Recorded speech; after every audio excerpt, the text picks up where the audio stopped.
It's that time. Time for another unboxing. This is the horror pack or horror box, whatever you want to call it, unboxing for April 2021.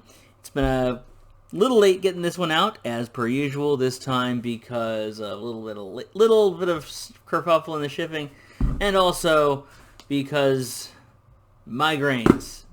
This would have been out at the beginning of the week if it weren't for those damn migraines. Okay, but I'm fine now, and I'm ready to go through this and unbox this with you. This is a monthly box where they send out 4 Blu-rays. One of them will usually be a horror box, a horror pack. I gotta start calling it by the right name. Horror pack exclusive, where you can't really get this anywhere else, at least not with the features that they usually pack it with. Usually it's a great indie film, and that's one of the great things about these horror packs, is that even though they might have like at least one thing that you definitely heard of in there, there's really good for indie horror as well.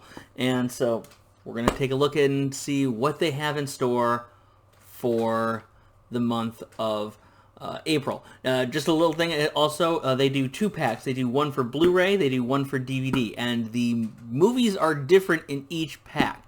I only do the Blu-rays.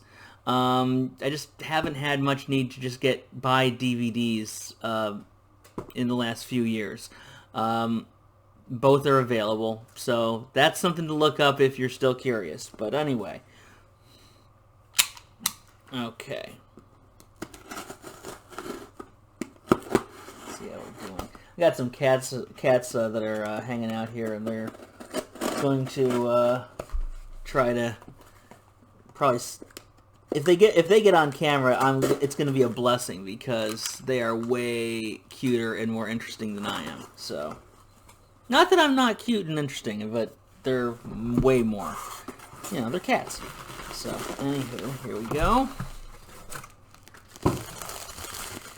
Okay, what do we got? And I always try to make it so that the horror pack exclusive is the last one I go by. So I do take a really quick look at the spines without trying to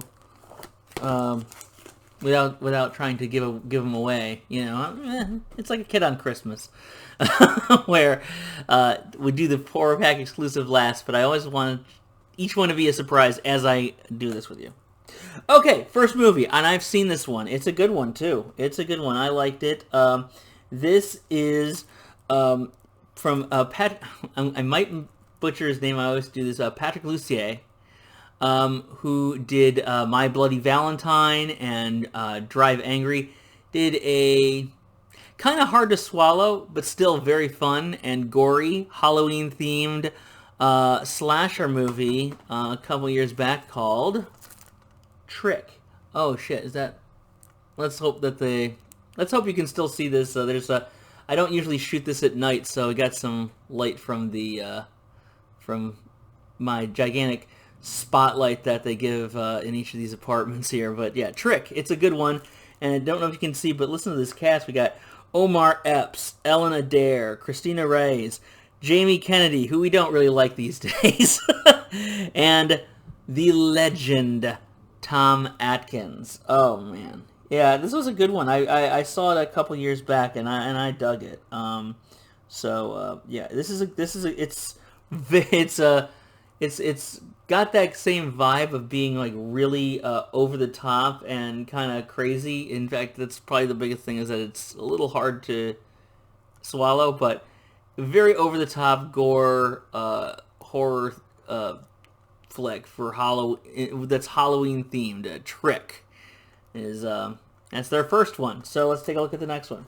Okay, I actually have this one on Blu-ray already, but so this will probably get gifted to somebody. But honestly, I was really surprised with where this one went, and I'm guessing this is going to be the most well-known movie in the pack this time.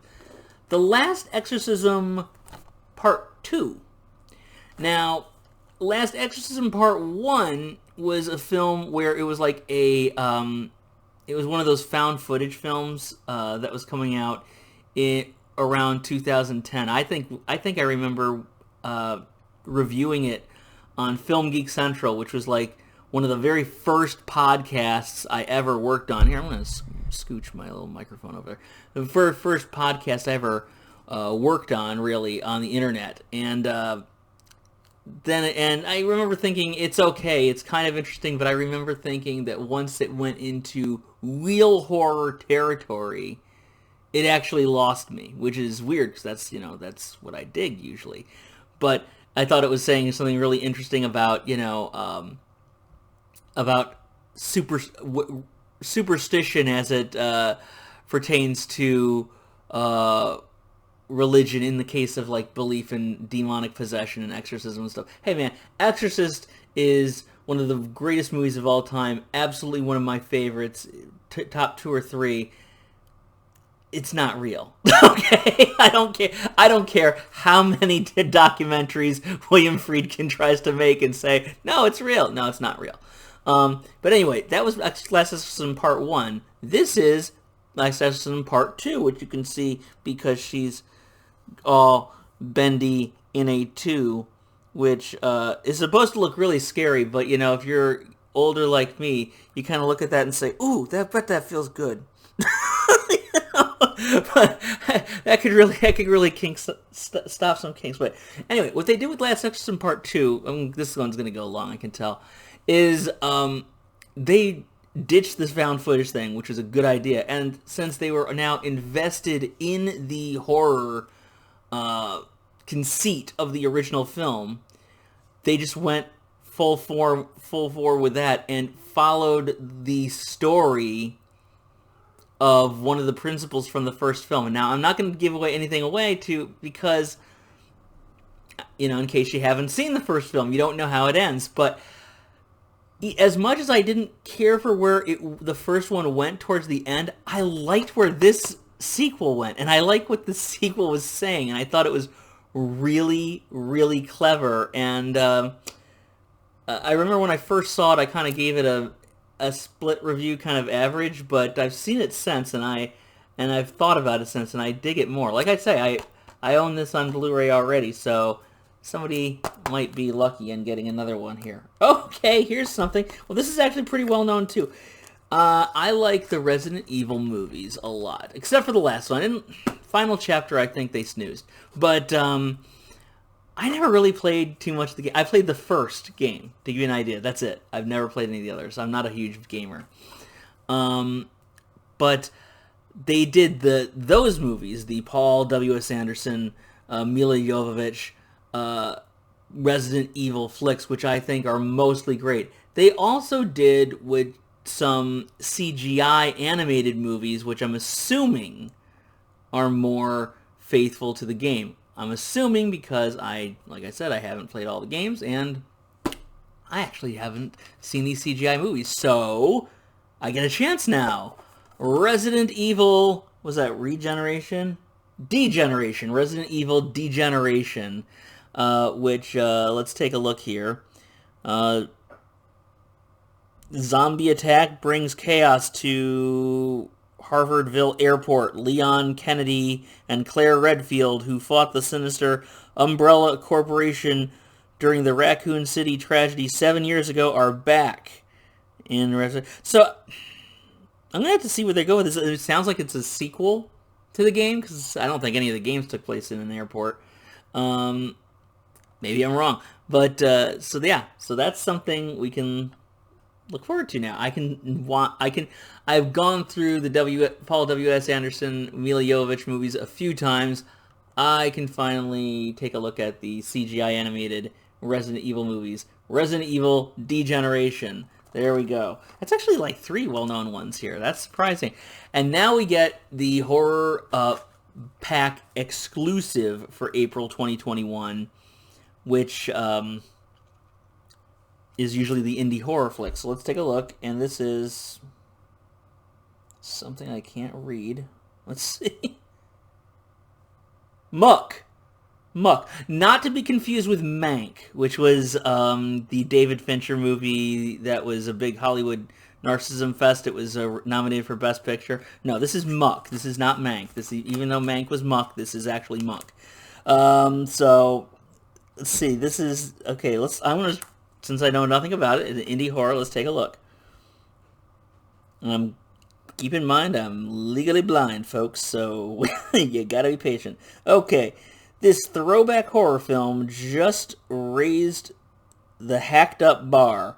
Horror legend Kane Hodder, oh shit, and Playboy Playmate of the Year 2012, Jacqueline Sweetberg, star in this scary, sexy indie shocker that joins a group of friends just as they emerge from the thick, murky darkness from the marshes, tattered, bloody, and lucky to be alive. I'm sorry that I did not read that correctly. As they emerge from the thick, murky darkness of the marshes, tattered, bloody, and lucky to be alive. I don't know if I missed a comma in there or something. It's not easy to read, folks. It's actually pretty tiny print. But they will soon find out that the lucky ones were already dead. Muck is packed with old-school gore effects and brutal stunts without any CGI or apologies. Sweet. Lachlan Buchanan from Pretty Little Liars, hope I'm pronouncing that right, co-stars in writer-director Steve Walsh's searing directorial debut that unfolds like a blood-stained love letter to horror fanatics everywhere. Jesus, okay, they kind of selling me on this, yeah. And, yeah, this looks really good. Muck. It's the horror pack exclusive for April. I'm gonna have a good time with this one, I think. Yeah, okay, so let's go over these again. We have Trick. We have Last Exorcism 2. We have Resident Evil Degeneration. And then we have Muck. So, that's for April 2021. And I hope you enjoy these unboxing videos. I'll keep doing them if you keep watching them. And I'll see you in May.